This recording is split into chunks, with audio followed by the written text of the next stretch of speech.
ମାଲକାନଗିରି ଜିଲ୍ଲାରେ ସାରର ଅଭାବୀ ବିକ୍ରି ନେଇ ଶତାଧିକ ଚାଷୀ ଜିଲ୍ଲାପାଳଙ୍କ ଦ୍ୱାରସ୍ଥ।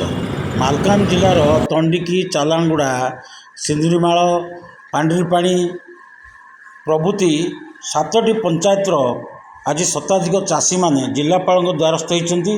ସମବାୟ ବିଭାଗ ଅଧୀନସ୍ଥ ଲ୍ୟାମ୍ପ ଦ୍ୱାରା 250 ଟଙ୍କାରେ ସାର ଯୋଗାଇ ଦେବାକୁ ସରକାରଙ୍କ ନିର୍ଦ୍ଦେଶନାମା ଓ ସରକାରଙ୍କ ଘୋଷଣା ଥିବାବେଳେ ବର୍ତ୍ତମାନ କୌଣସି ଲ୍ୟାମ୍ପରୁ ଚାଷୀମାନେ ସାର ନ ପାଇ ନାହିଁ ନଥିବା ହଇରାଣ ହେଉଛନ୍ତି।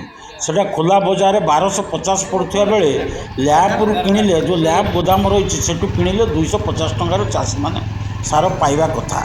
ଏ ନେଇ ଆଜି ଶତାଧିକ ଚାଷୀ ଜିଲ୍ଲାପାଳଙ୍କ ଦ୍ୱାରସ୍ଥ ହୋଇଛନ୍ତି ଏବଂ ଜିଲ୍ଲାପାଳଙ୍କୁ ଆଜି ଦାବିପତ୍ର ଜଣାଇଛନ୍ତି। ମାଲକାନଗିରି ଜିଲ୍ଲାରେ ଚାଷୀମାନଙ୍କୁ ଠିକଣା ସମୟରେ ସାର ବିହନ ଯୋଗାଣ ହେଉନଥିବା ଅଭିଯୋଗ ହୋଇଛି। ସର୍ବଶକ୍ତି ନ୍ୟୁଜ୍, ମାଲକାନଗିରି।